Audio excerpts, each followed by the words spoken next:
আসসালামু আলাইকুম। প্রিয় আমার সহযোদ্ধা ভাইরা কেমন আছেন? আশা করি সকলে ভালো আছেন এবং সুস্থ আছেন। দেশ ও দেশের বাইরে যে যেখান থেকে আমার এই ভিডিওটি দেখতেছেন অবশ্যই আমার চ্যানেলটি সাবস্ক্রাইব করে দেবেন। প্রিয় আমার সহযোদ্ধা ভাইরা, আপনারা সকলে অবগত আছেন যে 26শে আগস্ট আমাদের একটি আন্দোলনের ডেট দেওয়া হয়েছে প্রবাস কল্যাণ মন্ত্রণালয়ের সামনে। আপনারা সকলে এই আন্দোলনে উপস্থিত থাকবেন, কারণ এটা আমাদের খুবই অত্যন্ত জরুরি একটি আন্দোলন। এই আন্দোলনটি আমাদের এই জন্যই করতে হবে কারণ জর্জিয়া মেলোনি বাংলাদেশে 30শে আগস্ট বাংলাদেশে আসবে এবং 31শে আগস্ট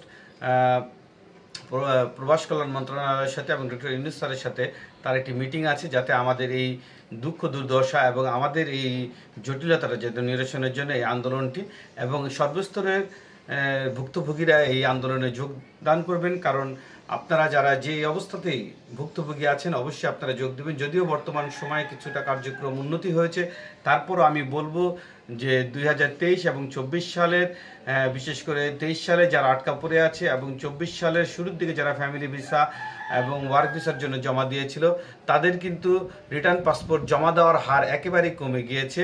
আবারও হয়তোবা আমাদের সেই দুঃখ দুর্দশার দিন আসতে পারে। এই জন্য আমরা যাতে এই ঝামেলাগুলোর থেকে দ্রুত উত্তরণের জন্য এটাই আমাদের সর্বশেষ আন্দোলন এবং মানববন্ধন হতে পারে, কারণ এরপর আর কোনো সুযোগ নেই, আর কোনো আশাও থাকবে না। তাই আমি আপনাদের সকলকে অনুরোধ করব এই আন্দোলনে সকলে যোগদান করবেন, এই আন্দোলনে অবশ্যই সকলে আসবেন এবং আপনারা সর্বাধিক প্রস্তুতি নিয়ে আন্দোলনে যোগদান করবেন।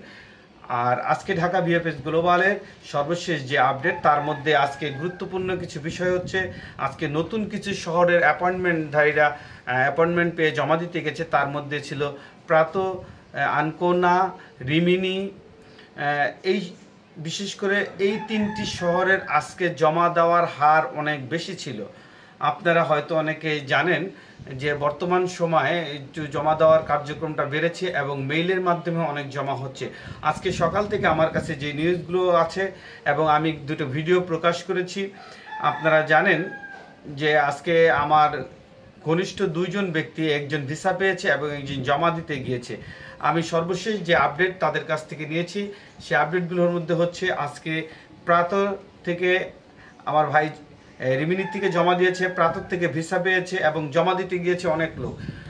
প্রিয় আমার সহযোদ্ধা ভাইরা, আজকে ঢাকা বিএফএস গ্লোবালে জমা দেওয়ার হার ছিল 2025 সালে ওয়েব ফর্মের মাধ্যমে জমা দেওয়ার হার ছিল মাত্র 30 থেকে 40-এর মধ্যে এবং অর্থাৎ মেইলের মাধ্যমে যারা অ্যাপয়েন্টমেন্ট পেয়েছেন এই জমা দেওয়ার হার ছিল প্রায় 60 থেকে 70 এবং ম্যাক্সিমাম শহরগুলো বললাম, যেটা রিমিনি, প্রাত এবং আনকোনা শহরের লোকজন আজকে জমা দিতে গিয়েছে। এর মধ্যে আরও দু একটি শহর আছে, তবে আপনাদের বলে রাখি অনেক সময় অনেক ছোট ছোট শহর থাকে যেগুলো আমরা নিজস্ব লোক না হলে ওই শহরগুলোর নিউজ আমরা আপনাদের দিতে পারি না। এই জন্য আপনারা অনেক সময় আমাদের প্রশ্ন করেন, এই প্রশ্নের উত্তরগুলো আসলে ওই সময় দেওয়া সম্ভব হয় না। আর বড় শহরগুলোর ভিসার বেশি থাকার কারণে এই শহরগুলো আমরা নিউজগুলো দিতে পারি। প্রিয় আমার সহযোদ্ধা ভাইয়েরা, আজকে ভিসার ডেলিভারির পরিমাণও ছিল প্রায় 60 থেকে 70 প্লাস এবং আজকে রিটার্ন পাসপোর্ট জমা দেওয়ার পরিমাণ একেবারে কমে গিয়েছে। আমি সকাল থেকে যতটুকু নিউজ পেয়েছি মাত্র 30 থেকে 40-এর বেশি হবে না। রিটার্ন পাসপোর্ট জমা দেওয়ার পরিমাণটা অনেক কমে গিয়েছে। প্রিয় আমার সহযোদ্ধা ভাইয়েরা, বর্তমান সময়ে অ্যাপয়েন্টমেন্টধারীদের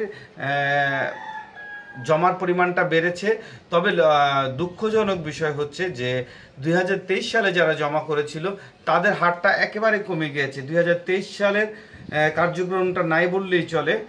সবচেয়ে বেশি যেটা হচ্ছে, যদি কোম্পানি অঞ্চলে সালের্নো এবং নেপোলির কাজ যদি ধরা হয় এবং এই কাজের যখনই কার্যক্রম শুরু হবে আপনারা ধরে নেবেন 90% কার্যক্রম শেষ হয়ে যাবে।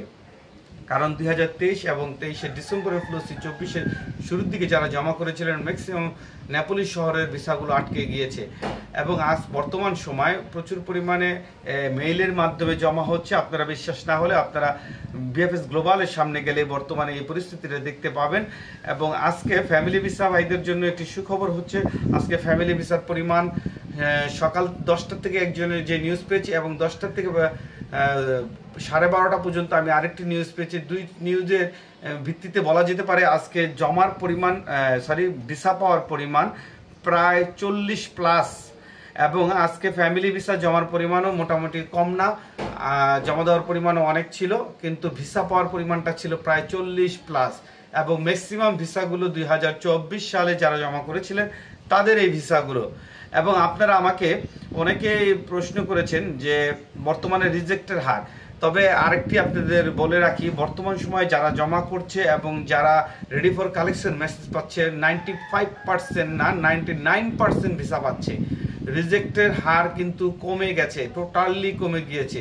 কারণ বর্তমানে যেই সকল পাসপোর্ট এম্বাসিতে জমা হয় শতকরা 99% ভিসা পাচ্ছে।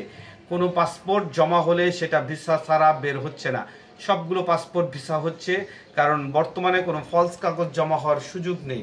প্রিয় আমার সহযোদ্ধা ভাইয়েরা, আপনারা আমাকে গত 2 দিনে বিশেষ করে সিলেট এবং চট্টগ্রামের আপডেটের জন্য আমাকে অনেক রিকোয়েস্ট করেছেন। চট্টগ্রামের আপডেট নেওয়ার কোনো সুযোগ আমার কাছে নেই, কারণ আমি ওইখানে এমন কাউকে পাইনি যাকে থেকে চট্টগ্রামের আপডেট আমি আপনাদের দিতে পারবো। তবে সিলেটের আপডেট আমি সিলেটের গ্রুপ থেকে আমি আপনাদের আমার ভিডিওর সামনে আমি প্রকাশ করে দিচ্ছি, আপনারা ভিডিওটি ভালো করে দেখে নেবেন। সিলেটের যে আপডেট সেই আপডেটটি আমি স্ক্রিনে দিয়ে দিচ্ছি। আর আরেকটি বিষয় হচ্ছে, আপনারা অবশ্যই আন্দোলনে যোগ দেবেন। আপনাদের যদি কোনো কমেন্টস থাকে বা কোনো কিছু জানার থাকে অবশ্যই কমেন্টস করবেন, আমি আমার সময় সুযোগ মতো আপনাদের সেই কমেন্টসের উত্তর দিয়ে দেব। কারণ আমি নিজেও ভাই সবসময় কমেন্টসের উত্তর দেওয়া সম্ভব হয় না, অনেক সময় আমি ব্যস্ত থাকি, দীর্ঘ সময় পরে আমি সেই কমেন্টসের উত্তরগুলো দিয়ে দিই। যাই হোক, আপনারা সকলে ভালো থাকবেন, সুস্থ থাকবেন এই কামনাই করি। এবং আপনারা আমার ডেসক্রিপশন বক্সে সিলেট ভিএফএস গ্লোবালের যে সর্বশেষ আপডেট সেই আপডেটটি আপনারা দেখে নিতে পারেন। আসসালামু আলাইকুম, আপনারা দেখেন, আপডেটগুলো দেখতে থাকেন। সিলেট ভিএফএস গ্লোবালে যে কয়টি ওয়ার্ক এবং স্পন্সর ভিসা হয়েছে সবটি ছিল 2023 সালের, ছিল 2023 সালের ওয়ার্ক এবং স্পন্সর ভিসা। কোনো রিজেকশন নেই। যে কয়েকজন ভাই ভিতরে ঢুকেছেন সবাই 2023 এবং 24 সালের ভিসা পেয়ে বের হয়ে গেছেন। এবং ফ্যামিলির ভিসা পরিমাণ ছিল মানে মোর দেন 5 থেকে 6টা, 5 থেকে 6টারও বেশি ফ্যামিলি ভিসার মানে ক্যান্ডিডেটরা তারা তাদের মহামূল্যবান ভিসা পেয়েছেন। একজন বোন আমাকে বলেছেন যে ফ্যামিলি ভিসা উনি 1 বছর পরে পেয়েছেন এবং ওনার ভিসা 1 বছরের জন্য লাগে গেছে। অ্যান্ড এখনও পর্যন্ত 2023 সালের বা 24 সালের কোনো ভিসা রিজেক্টের নিউজ আমি পাই নাই। যে কয়েকজন ভাই ঢুকেছেন তারা সবাই তাদের মহামূল্যবান ভিসা পাসপোর্ট সহ পাসপোর্ট পেয়েছেন।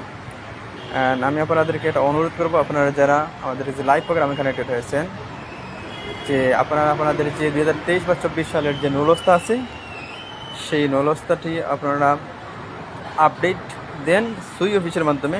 আশা করা যাচ্ছে এই আপডেটের মাধ্যমে আপনাদের রেজাল্ট আসবে এবং ভিসা পাওয়ার সম্ভাবনা প্রায় 100% হয়ে যাবে ইনশাআল্লাহ।